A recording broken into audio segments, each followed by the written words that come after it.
Good morning, students. Today, our next topic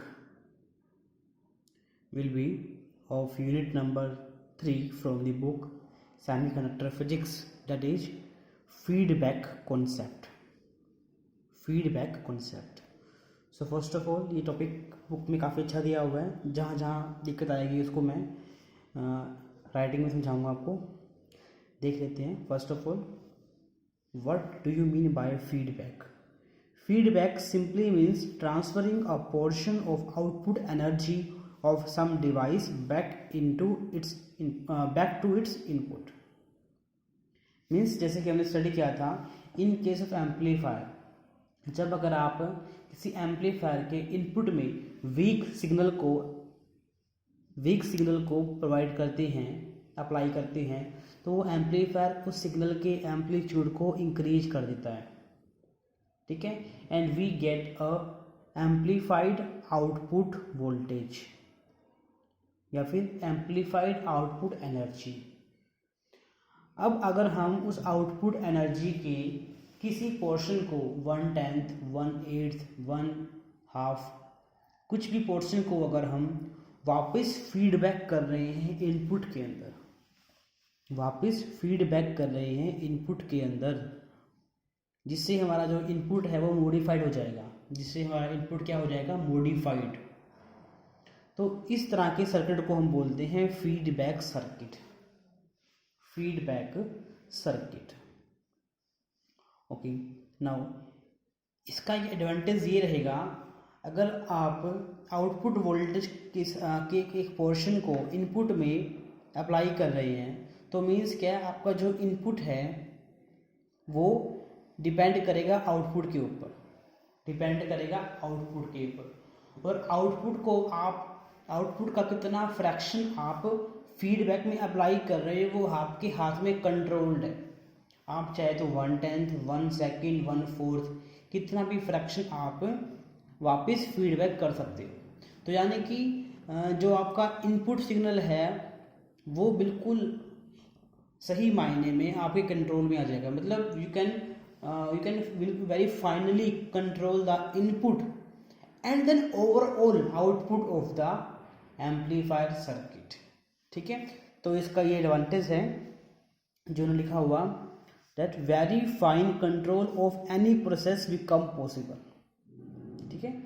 okay. अगर बात करते हैं टाइप के बारे में, feedback concept has are of 2 types, positive और regenerative feedback, and number 2 negative और डीजनरेटिव फीडबैक. तो हम इनको बात करेंगे, इनको नाम लेंगे पॉजिटिव और नेगेटिव का. पॉजिटिव फीडबैक सिंपली मीनिंग है, जो आपने फीडबैक सिग्नल दिया है, अगर फीडबैक सिग्नल और इनपुट सिग्नल का फेज सेम है, फीडबैक सिग्नल का और इनपुट सिग्नल का अगर फेज सेम है, तो उसे हम बोलते हैं पॉजिटिव फीडबैक. देखो इससे अफेक्ट क्या होगा, इससे अफेक्ट ये होगा कि मान लेते हैं कि ये आपका फीडबैक सिग्नल है, मैं बात कर रहा हूँ वोल्टेज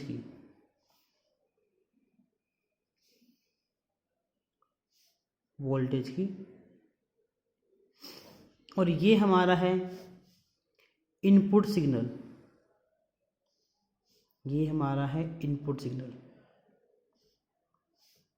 ओमेगा टी. अब इन दोनों का फेज क्या है, सेम है. ठीक है. At every time interval the phase of these 2 signals are same. ठीक है. अगर फेज सेम है हमारे पास, देन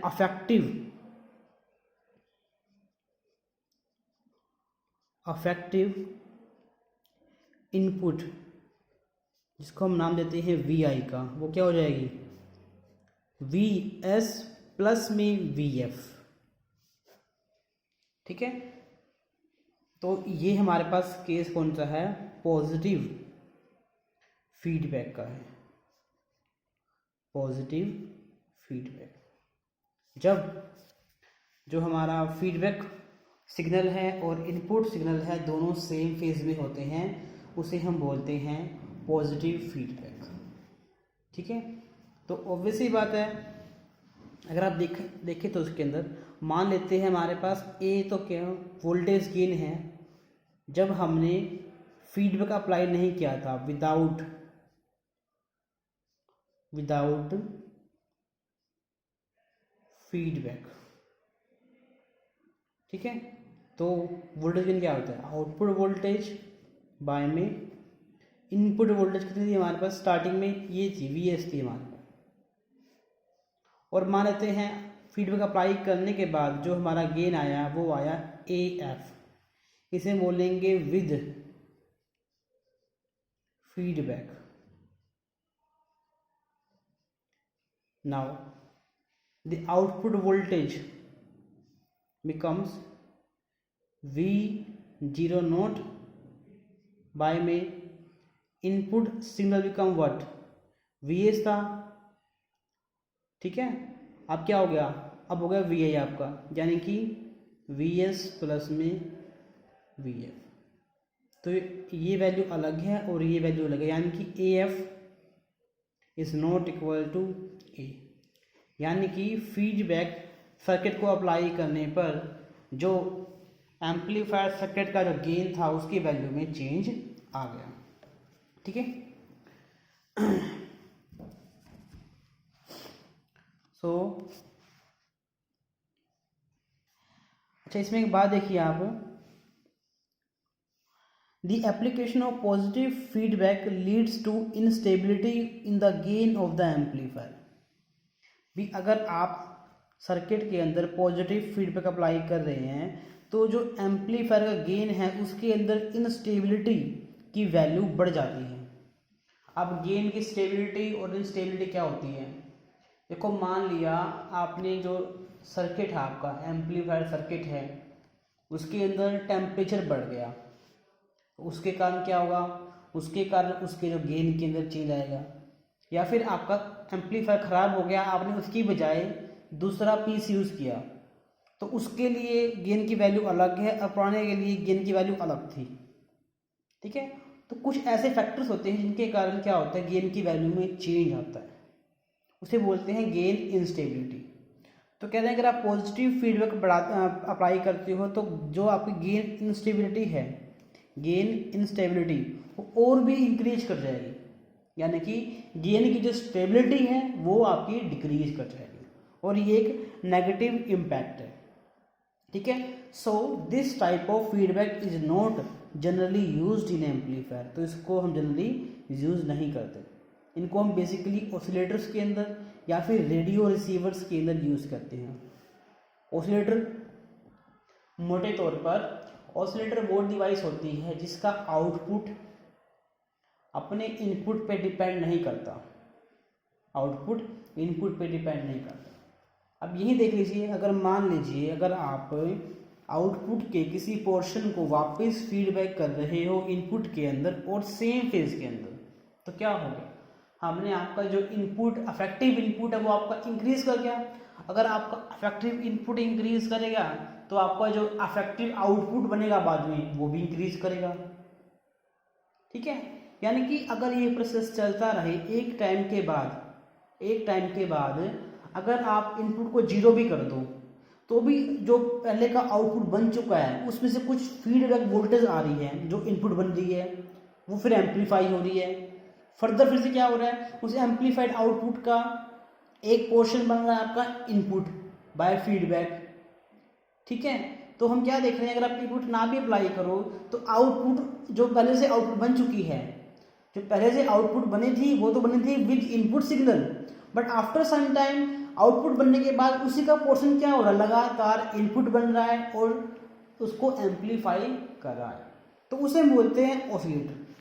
तो ये हमें पॉजिटिव फीडबैक के केस में देखने को मिलता है, क्योंकि यहीं पर क्या होता है, जो फीडबैक सिग्नल है वो इनपुट वोल्टेज की इनपुट सिग्नल की वैल्यू को इंक्रीज कर देता है। इसका दूसरा पार्ट है जो हमारा सिलेबस है, जो कंसर्न टॉपिक है हमारा, वो ये है negative feedback, that is negative feedback, that is negative feedback. Now इसमें लिखा हुआ है when the feedback energy is out of phase with applied signal and thus reduces the gain of the amplifier is called negative feedback. ये positive feedback case का बिल्कुल ही उल्टा है। यहाँ पे हम क्या कर रहे हैं देख लीजिए, यहाँ पर हमारे पास क्या केस था, अगर आपका जो इनपुट सिग्नल है वो इस टाइप का है, ये आपका हो गया input signal Vs with respect to omega t, और इस पे आपने प्रोवाइड कर दिया है फीडबैक सिग्नल Vf, वो अपोजिट फेज का है विद ओमेगा टी। तो ये आपस में अपोजिट फेज में है, तो यानी कि जो इनका नेट अफेक्ट क्या होगा वो कैंसल आउट हो जाएगा। सो नेट अफेक्टिव इनपुट क्या हो जाएगा आपका, वो डिक्रीज हो गया। ठीक है, तो हम क्या कहेंगे इस केस में वी आई यानी कि अफेक्टिव इनपुट क्या है आपका, वो वी एस माइनस का वी एफ है। ठीक है, ये आपको समझ में आ गया है। सो इन दिस केस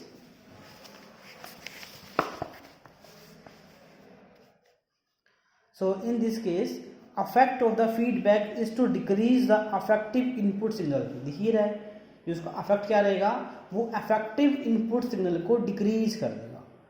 इसको हम एक और नाम से जानते हैं, उसे बोलते हैं इनवर्स फीडबैक। और क्लियरली अगर आपका अफेक्टिव इनपुट सिग्नल डिक्रीज कर गया है तो आपका अफेक्टिव आउटपुट सिग्नल भी क्या होगा, डिक्रीज करेगा, और आपका गेन क्या करेगा, डिक्रीज करेगा।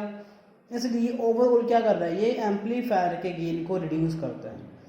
लेकिन इसका फ़ायदा क्या है, इसका फ़ायदा ये है कि ये गेन की स्टेबिलिटी को इंक्रीज कर देता है। इसके अलावा और भी फ़ायदे हैं इसके, जैसे कि गेन स्टेबिलिटी है, नॉन लीनियर डिस्टॉर्शन को कम कर देता है, फेज डिस्टॉर्शन को कम कर देता है, आउटपुट और इनपुट इम्पीडेंस की जो वैल्यूज़ हैं उनको ठीक कर देता है। ठीक है, तो इसके चलो मान लिया गेन, ओवरऑल गेन को तो डिक्रीज कर रहा है, बाकी इसके बहुत सारे एडवांटेज हैं। तो इसलिए मेनली एम्पलीफायर सर्किट्स के अंदर हम नेगेटिव फीडबैक को अप्लाई करते हैं। आगे बढ़ते हैं।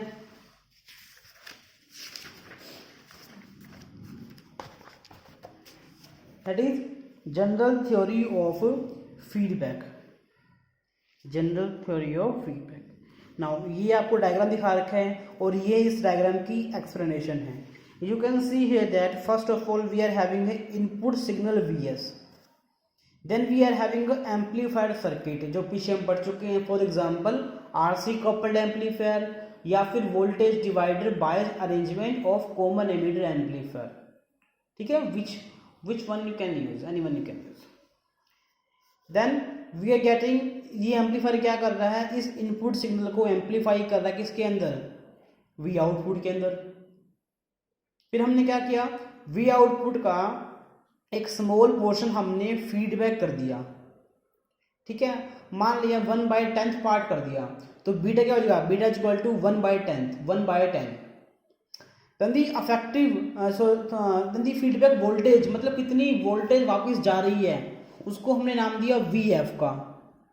तो Vf क्या हो जाएगा, इसकी 1/10 जा रही है यानी कि V0/10, तो बीटा इंटू V0 यानी कि V0/10। अब ये चलेगी कहाँ पर, इनपुट सिग्नल के ऊपर। तो अगर सेम फेज में हैं तो Vs प्लस में Vf हो जाएगा, अगर अपोजिट फेज में हैं तो Vs माइनस Vf हो जाएगा। ठीक है, and you will get your effective input Vi is your effective input. ठीक है, तो ये बेसिकली आपका फीडबैक एम्पलीफायर का सर्किट का ब्लॉक डायग्राम है, इसका ब्लॉक डायग्राम। ठीक है, नाउ यू कैन सी है दैट फीडबैक जो नेटवर्क है वो आउटपुट से तो कनेक्टेड है पैरेलल के अंदर। देख लीजिए बी लाइक ये आपका एक रेजिस्टेंस है यहाँ इसके बीच में, इससे ऐसे सपोज करते हैं ये रेजिस्टेंस है हमारे पास और एक आपका ये रेजिस्टेंस है हमारे पास ये वाला। तो इसका ये एंड और इसका ये एंड जुड़े हुए हैं, मतलब दोनों के जो दोनों एंड्स है आपस में कनेक्टेड हैं। ठीक है, तो उसे हम बोलते हैं शंट कनेक्शन या फिर पैरेलल कनेक्शन। जबकि इस पार्ट में देखें तो फीडबैक का नेटवर्क है, वो एम्पलीफायर से जुड़ा हुआ है और फीडबैक का दूसरा जो एंड है वो जुड़ा हुआ इनपुट से। ठीक है, यानी कि इनपुट का केवल एक ही एंड जुड़ा हुआ है फीडबैक के नेटवर्क से, तो हम कहेंगे जो फीडबैक नेटवर्क है यहाँ पर जुड़ा हुआ है इनपुट से सीरीज कनेक्शन के अंदर। ठीक है, तो फीडबैक कनेक्शन के 4 टाइप होते हैं, series parallel, series series, parallel parallel, parallel series. तो उनमें से एक टाइप हमने दर्शाया यहाँ पर, इसे बोलते हैं एसपी, सीरीज एंड पैरेलल। ठीक है, आगे बाकी 3 पार्ट में आएंगे, उन्हें करेंगे आगे हम। ओके, ये हमारा एक्सप्लेन हो चुका है। ठीक है, इसको आप अपनी लैंग्वेज में भी लिख सकते हैं, जरूर नहीं है जो किताब वालों ने लिखा है वही लिखना आपने। ठीक है, अब करते हैं इसका मैथमेटिक्स। अच्छा, एक बात सबसे पहले, जो बीटा हमारे पास क्या था, बीटा हमारे पास फ्रैक्शन है, भी 1/10 है, 1/4 है, 1/16 जो भी है हमारे पास। ये कह रहा है कि बीटा की जो वैल्यू है, 2 केस है, अगर हम यूज़ कर रहे हैं पैसिव एलिमेंट, यानी कि हम यूज़ कर रहे हैं रेजिस्टर को, कैपेसिटर को, इंडक्टर को, वे एलिमेंट जो एनर्जी को खर्च करते हैं, स्पेंड करते हैं, उसे बोलते हैं पैसिव एलिमेंट। अगर आप फीडबैक सर्किट के अंदर पैसिव एलिमेंट को यूज़ करते हैं तो आपका बीटा की वैल्यू क्या होगी, लेस देन 1 होगी।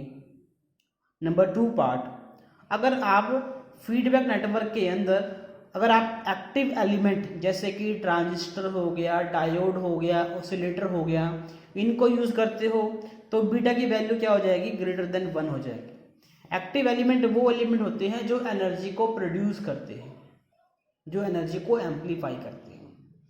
ठीक है, आप करते हैं नेगेटिव फीडबैक का मैथमेटिक्स।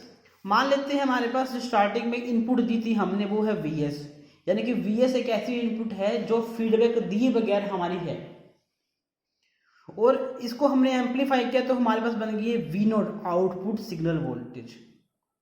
ठीक है, फिर हमने क्या किया, हमने इसका एक पोर्शन जिसको हमने नाम दिया Vf का, Vf हमने क्या कर दिया, फीडबैक कर दिया इनपुट के अंदर, और Vf किसके इक्वल था, बीटा इंटू में V0 के इक्वल था।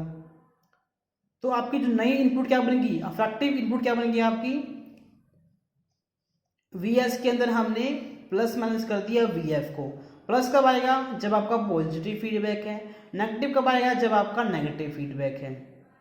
ठीक है, सो पहले हम बात करते हैं पॉजिटिव फीडबैक की, तो I will get Vi equal to Vs plus में Vf। अगर हमारे पास नेगेटिव फीडबैक है तो I will get Vi equal to Vs minus Vf। ठीक है, इतना हो गया। अब निकालते हैं हम गेन विदाउट फीडबैक भी और विद फीडबैक भी। हम जानते हैं वोल्टेज गेन क्या होता है, ratio of output voltage bye में इनपुट वोल्टेज। तो अगर बात करते हैं एम्पलीफायर का जो गेन है विदाउट फीडबैक क्या होगा, उसको हमने दर्शाया ए के द्वारा, V0 बाय में Vs। ये Vs है, बुक में सीधा लिखा हुआ है Vi, Vs है हमारे पास जब हमने कोई फीडबैक अप्लाई नहीं की है।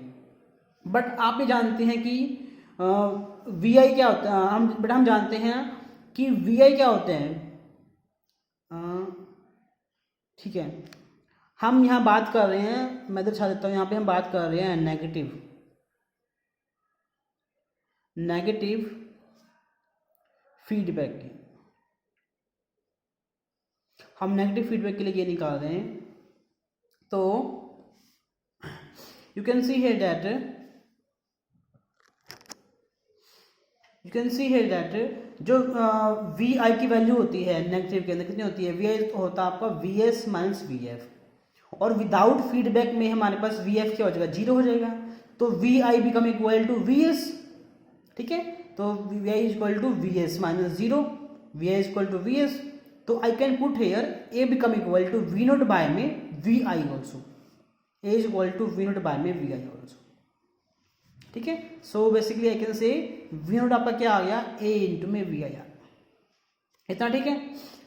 अब देखो, अब ये Vi है हमारे पास, अगर हम बात कर रहे हैं विद फीडबैक में हमारे पास Vi क्या हो जाएगा, आपका Vi हो जाएगा Vs माइनस Vf। तो आपका ये V0 बन गया, this V0 become equal to A into में Vs माइनस Vf। ठीक है, ऑल्सो पुट करो वैल्यू Vf की, Vf क्या था आपका, Vf था आपका B इंटू में V0, B इंटू में V0। ठीक है, ओके, तो ये आपका आ गया A into V S minus beta V naught. इसको ओपन करेंगे ब्रैकेट को, A into V S minus A B beta into V naught. अब इस टर्म को हम यहाँ लेके आ रहे हैं, बिकम्स प्लस की है, ठीक है। तो वी नोट क्या आ गया आपका, वी नोट आपका आ गया, वी नोट आप बटे वी एस क्या आ गया आपका, ए बटे में 1 प्लस ए बी आ गया, ये ए 1 नहीं आएगा, ए बाय में 1 प्लस ए बीटा आएगा बस, ठीक है। 1 आ भी जाए कोई दिक्कत नहीं है, ये एल्टर नहीं करेगा इसको। तो फाइनली तो जो हमारे पास फॉर्मूला आ गया है गेन का विद फीडबैक, वो क्या है, ए बाय में 1 प्लस ए बीटा, ठीक है। तो हमने विद फीडबैक गेन की वैल्यू निकाल ली है। विदाउट फीडबैक तो कितनी है, ए है, और विद फीडबैक कितनी है, ए बाय 1 प्लस ए बीटा है हमारे पास, ठीक है। ये सबसे क्रूशियल एक्सप्रेशन है नेगेटिव फीडबैक के अंदर। अगर ये पेपर में आता है तो आपने ये जरूर करना है, यहाँ से लेकर यहाँ तक, ठीक है। आई होप आपको समझ में आ गया होगा। इसको अपने आप से अटेम्प्ट कर लीजिएगा एक बार। उसके बाद अब इसको हमने नाम दिया, ये तो वो गेन है जो विद फीडबैक है, इसको मैं नाम देता हूं ए एफ का। तो I can put here A F, ठीक है। ये हमारे पास गेन है with feedback in the amplifier circuit, A by 1 plus A beta, ठीक है। आगे का बात करते हैं, इसके फर्दर 3 केस बनेंगे। अब इतना हम कर चुके हैं कि जो वैल्यू है हमारे पास ए एफ की, वो वैल्यू से इक्वल है ए बाय 1 प्लस ए बीटा है। नाउ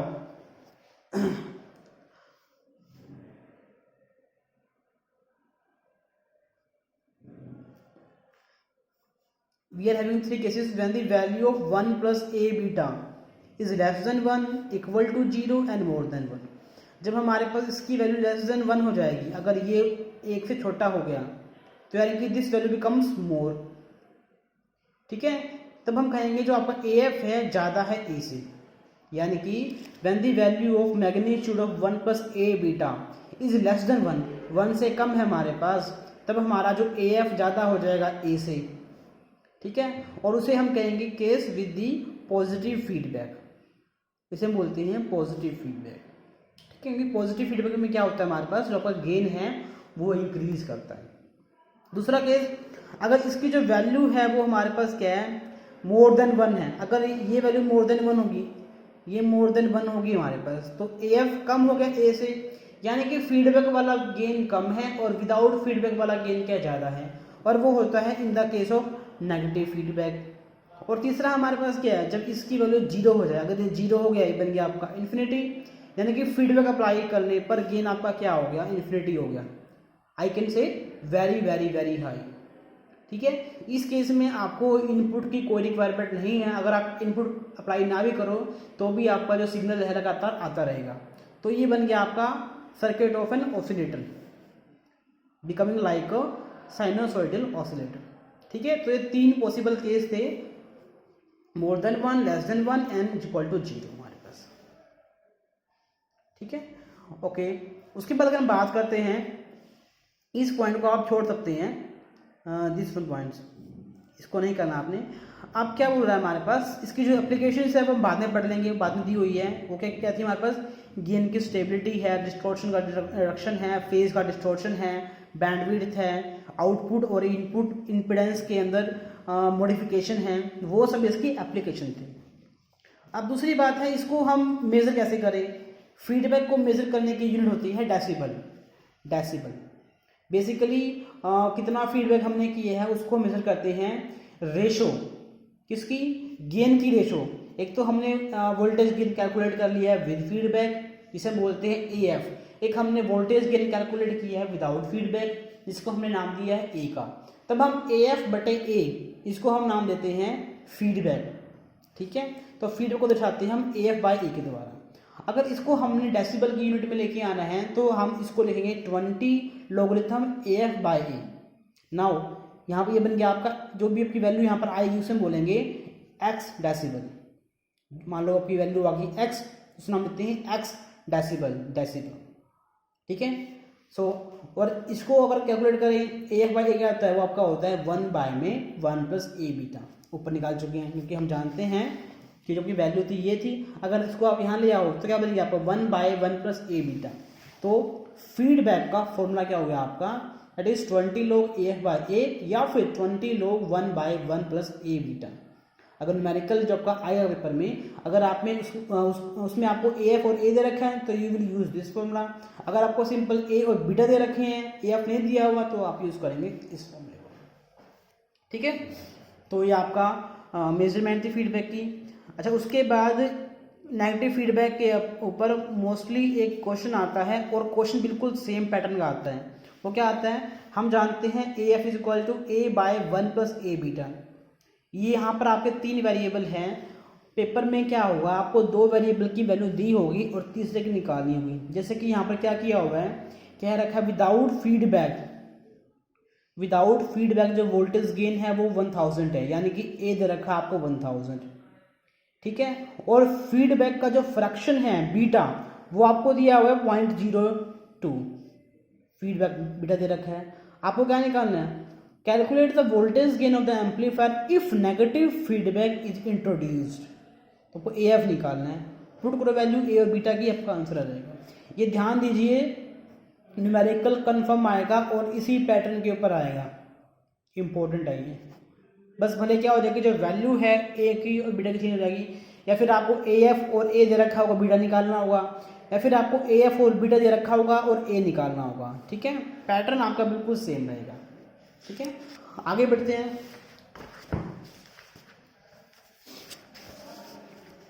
ये लास्ट पॉइंट है इसका, फीडबैक सर्किट के 4 टाइप हमारे पास, पीछे बता चुका हूं। एक तो है वोल्टेज फीडबैक सर्किट, एक है करंट फीडबैक सर्किट। आगे इसके 2 पार्ट हैं, इसके 2 पार्ट हैं, and total we get 4 type of feedback circuit. तो वोल्टेज फीडबैक सर्किट को हम बेसिकली डिफाइन करते हैं वो सर्किट जहां पर आपकी जो फीडबैक वोल्टेज है वो डायरेक्टली प्रोपोर्शनल होती है आउटपुट वोल्टेज की, उसे हम बोलते हैं वोल्टेज फीडबैक सर्किट। आपने बस इतना ही लिखना है, in this type of feedback circuit the feedback voltage is directly proportional to the output voltage across the load. ठीक है, आगे इसके 2 पार्ट है, एक तो है वोल्टेज सीरीज फीडबैक, एक है वोल्टेज शंट फीडबैक। देखो, वोल्टेज सीरीज फीडबैक क्या होता है, इसका बेसिकली नाम होता है, सुनिए जी पहले क्या होता है वोल्टेज सीरीज फीडबैक। इन सभी सर्किट में क्या डिफरेंस होता है, इनमें डिफरेंस होता है कनेक्शंस का। जो फीडबैक सर्किट है वो आउटपुट और इनपुट के साथ सीरीज में कनेक्ट है या फिर पैरेलल में कनेक्ट है, उस बात पे डिपेंड करता है कि ये कौन सा फीडबैक सर्किट है। तो अगर हम बात करते हैं वोल्टेज सीरीज फीडबैक की, you can see here that जो आपका फीडबैक नेटवर्क है आउटपुट के साथ जुड़ा हुआ है पैरेलल में, और विद इनपुट जुड़ा हुआ है सीरीज के अंदर। बता चुका हूँ पैरेलल में क्या होता है, फीडबैक के दोनों एंड आउटपुट के दोनों एंड से जुड़े हुए हैं, उसे बोलते हैं पैरेलल। अगर फीडबैक के दोनों एंड इनपुट के केवल एक एंड से जुड़े हुए हैं, मतलब फीडबैक का एक एंड इनपुट से जुड़ा हुआ है और फीडबैक का दूसरा एंड कहीं और जुड़ा हुआ है, उसे हम बोलेंगे सीरीज। ठीक है, तो ये आपका पैरेलल में है, this is for the parallel connection and this is for the series connection. तो इसको नाम देते हैं हम PS का, PS कनेक्शन। ठीक है, तो इसे बोलते हैं शंट, और पैरेलल का दूसरा नाम होता है शंट। ठीक है, तो इसे बोलते हैं शंट ड्राइव्ड सीरीज इनपुट। ठीक है, या फिर series circuit, shunt derived series circuit. ठीक है, तो अपने बस ये डिफाइन करना है, जो कनेक्शन है इसमें फीडबैक नेटवर्क जुड़ा हुआ है विद आउटपुट तो पैरेलल के अंदर और विद इनपुट इन सीरीज के अंदर। ठीक है, नेक्स्ट पार्ट है वोल्टेज शंट फीडबैक। इसमें हम क्या कहेंगे, इसमें क्या आपका फीडबैक नेटवर्क विद आउटपुट भी पैरेलल में है और विद इनपुट भी क्या पैरेलल के अंदर है, तो उसे हम नाम देते हैं PP सर्किट। ठीक है, और एक बात आप अच्छे से जानते हैं कि पैरेलल कनेक्शन के अंदर इक्विवेलेंट रेजिस्टेंस की वैल्यू है डिक्रीज करती है और सीरीज रेजिस्टेंस के अंदर इक्विवेलेंट रेजिस्टेंस की वैल्यू इंक्रीज करती है। तो इसलिए हम क्या बोलेंगे, ये सर्किट क्या कर रहा है, ये सर्किट आउटपुट इम्पीडेंस को डिक्रीज करता है और इनपुट इम्पीडेंस को इंक्रीज करता है। ये सर्किट आउटपुट और इनपुट दोनों इम्पीडेंस को डिक्रीज करता है। ठीक है, आपको याद होना चाहिए कि हम जानते हैं अगर आपके पास R1 और R2 आपस में सीरीज में कनेक्ट है तो अफेक्टिव रेजिस्टेंस क्या हो जाएगी, R1 प्लस में R2 क्या होगी, इंक्रीज करेगी। अगर दोनों पैरेलल में हैं तो हम क्या बोलते हैं, अफेक्टिव रेजिस्टेंस यानी कि इक्विवेलेंट रेजिस्टेंस क्या होती है, 1/R1 प्लस में 1/R2। ये क्या होगा, आपका डिक्रीज कर गया, बिकॉज यहाँ पर आप निकाल लोगे आपका ये आ गया R1 इंटू में R2 बाय में R1 प्लस में R2। ठीक है, तो इसलिए मैंने बोला यहाँ पर कि ये जो नेटवर्क है हमारे पास वो क्या करेगा, आउटपुट इम्पीडेंस को इंक्रीज करेगा और इनपुट इम्पीडेंस को आउटपुट इम्पीडेंस को डिक्रीज करेगा और इनपुट इम्पीडेंस को इंक्रीज करेगा। और यहाँ पर जो फीडबैक नेटवर्क है दोनों इम्पीडेंस आउटपुट को और इनपुट को डिक्रीज करेगा। दूसरा पार्ट है करंट फीडबैक सर्किट। तो जैसे हमने कहा था, वहाँ हमने कहा था कि जो आपकी फीडबैक वोल्टेज है, जो आपकी ये VF है हमारे पास, जो आपकी VF है वो डिपेंड कर रही थी आउटपुट वोल्टेज के ऊपर। यहाँ पर आपको जो फीडबैक वोल्टेज है वो डायरेक्टली प्रोपोर्शनल होगी आउटपुट करंट की, बस ये डिफरेंस है। इसके फर्दर दो पार्ट है, करंट सीरीज फीडबैक सर्किट और दूसरा है करंट शंट फीडबैक सर्किट। देखो तो करंट सीरीज फीडबैक सर्किट में हम क्या करेंगे, जो आपका फीडबैक नेटवर्क है वो आउटपुट करंट के साथ जुड़ा हुआ है सीरीज के अंदर। ठीक है, यानी कि यहां तो क्या है, सीरीज है और feedback network with input signal जुड़ा हुआ है इन पैरेलल। जैसे नाम देते हैं SP नेटवर्क का। ठीक है, तो यानी कि ये नेटवर्क क्या करेगा, आउटपुट इम्पीडेंस को इंक्रीज कर देगा और इनपुट इम्पीडेंस को डिक्रीज कर देगा। ऐसे यहाँ पर क्या है, दोनों क्या है सीरीज के अंदर, दोनों हमारे पास क्या है, सॉरी यहाँ गलत कर दिया मैंने, जो फीडबैक नेटवर्क है विद आउटपुट क्या है सीरीज में है और विद इनपुट भी क्या है, देखो ये सीरीज में तो है, ये जुड़ा हुआ है सिग्नल से और ये जुड़ा हुआ है एम्पलीफायर से, तो ये भी क्या आपका सीरीज के अंदर ही है। उसे बोलते हैं SS सर्किट। तो फीडबैक नेटवर्क क्या कर रहा है, इनपुट और आउटपुट दोनों इम्पीडेंस को इंक्रीज कर रहा है। यहाँ पर उल्टा है, यहाँ पर हमारे पास क्या है SP है, क्योंकि ये तो यहाँ जुड़ा हुआ है सीरीज के अंदर और यहाँ जुड़ा हुआ है पैरेलल के अंदर, तो इसके इम्पीडेंस को ये क्या करेगा, इंक्रीज कर देगा और इसके इम्पीडेंस को क्या कर देगा, डिक्रीज कर देगा। तो ये इसके 4 टाइप थे। ठीक है, तो जितना मैंने बताया उतना ही लिख दीजिए, बाकी जो किताब में लिखा हुआ है वो जरूर नहीं लिखना आपको। नेक्स्ट है एडवांटेजेस ऑफ नेगेटिव फीडबैक। इसके एडवांटेज क्या बता चुका हूँ, गेन की स्टेबिलिटी क्या होती है। ठीक है, गेन स्टेबिलिटी क्या होती है आपकी, टेम्परेचर, एजिंग यानी कि बहुत ज़्यादा टाइम तक यूज करने के लिए, मतलब 5 साल हो गए 10 साल हो गए, उसके बाद क्या होता है डिवाइस की जो एफिशिएंसी है वो कम होती है, उसे बोलते हैं एजिंग। रिप्लेसमेंट यानी कि हमने चेंज कर दिया, या फिर चेंज इन पैरामीटर्स। ठीक है, ये सब फैक्टर क्या करेंगे, ये सब फैक्टर एम्पलीफायर के जो गेन की वैल्यू को ऊपर से कर देंगे, इंक्रीज करेगा, डिक्रीज इंक्रीज डिक्रीज, तो उसे बोलते हैं गेन स्टेबिलिटी। तो हमने ग्राफ देखा, ग्राफ में क्या देख रहे हैं, जब हमने कोई फीडबैक अप्लाई नहीं किया है तो हमारा गेन क्या है, डिक्रीज कर रहा है, फिर इंक्रीज, फिर डिक्रीज, फिर इंक्रीज, फिर डिक्रीज। ठीक है, लेकिन अगर आप नेगेटिव फीडबैक प्रोवाइड करते हो तो जो वैल्यू है गेन की ऑलमोस्ट क्या कांस्टेंट है, मतलब हालांकि चेंज यहाँ पर भी है बट ये चेंज इसके मुकाबले बहुत कम है, तो इसलिए बोलते हैं फीडबैक अप्लाई करने के बाद जो गेन की वैल्यू है वो स्टेबल हो जाती है। ठीक है, इसे बोलते हैं गेन स्टेबिलिटी। इसी तरह से हमारे पास नेगेटिव फीडबैक के और एडवांटेज क्या है, वो है non linear distortion. Non linear मतलब क्या होता है, अगर मैं कहता हूँ कि आपका जो आउटपुट जो आपका गेन है वो इनपुट वोल्टेज पे डिपेंड करता है। ठीक है, जितना आप इनपुट इंक्रीज करोगे उतना ही आपका आउटपुट इंक्रीज करेगा। लेकिन अगर इनपुट के अंदर और गेन के अंदर जो रिलेशन है वो लीनियर नहीं है, वो लीनियर नहीं है यानी कि रेज़ टू पावर 1 नहीं है, तो उसे हम बोलते हैं नॉन लीनियर। ठीक है, तो नॉन लीनियर में क्या होता है, अगर आपने हल्का सा इनपुट चेंज कर दिया तो आपका आउटपुट बहुत ज़्यादा चेंज हो जाएगा, ठीक है, विच इज़ नॉट रिक्वायर्ड। तो उसे बोलते हैं नॉन लीनियर डिस्टॉर्शन। तो नेगेटिव फीडबैक अप्लाई करने पर हम क्या देखते हैं, जो आपका वोल्टेज गेन है उसकी वैल्यू डिक्रीज हो जाती है। तो यानी कि सिंपली नॉन लीनियर डिस्टॉर्शन कम हो जाता है। ऐसा ही आउटपुट नॉइज हो गया वो कम हो जाएगा, फ्रीक्वेंसी रिस्पॉन्स इम्प्रूव हो जाएगा। इसका मीनिंग क्या होता है, जो बैंड विड्थ की वैल्यू है वो इंक्रीज करेगी। बैंड विड्थ क्या थी, वो रेंज ऑफ फ्रीक्वेंसी है जहां पर वोल्टेज गेन की वैल्यू क्या रहती है, कांस्टेंट रहती है। तो यहाँ पर क्या होगा, आपका जो बैंड विड्थ की वैल्यू क्या करेगी, इंक्रीज करेगी। फेज का जो डिस्टॉर्शन है, मतलब पहले सिग्नल आ रहा था पॉजिटिव फेज में, फिर ऑब्लिक फेज में, फिर नेगेटिव फेज में, ठीक है। Now the phase will remain the same, अगर पॉजिटिव तो पॉजिटिव चलेगा, अगर नेगेटिव नेगेटिव चलेगा आपका। ऐसे ही बताया मैंने, इनपुट और आउटपुट इंपेडेंस की वैल्यू को मॉडिफाई कर देगा, क्योंकि अलग अलग केस में SS, SP, PS, PP इन चारों में क्या था, ये क्या कर रहा है, इनपुट और आउटपुट इंपेडेंस की वैल्यू को क्या कर रहा है, चेंज कर रहा है हमारे पास, ठीक है। तो ये सारे क्या थे, इसके एडवांटेज थे। तो ये आपका कॉन्सेप्ट था नेगेटिव फीडबैक का। फीडबैक क्या होता है, कितने टाइप होते हैं, नेगेटिव फीडबैक का फॉर्मूला क्या होता है, उसके न्यूमेरिकल क्या होते हैं, उसके एडवांटेज क्या होते हैं, और उसके सर्किट के 4 टाइप होते हैं, ठीक है। आई होप आपको टॉपिक समझ में आ गया होगा।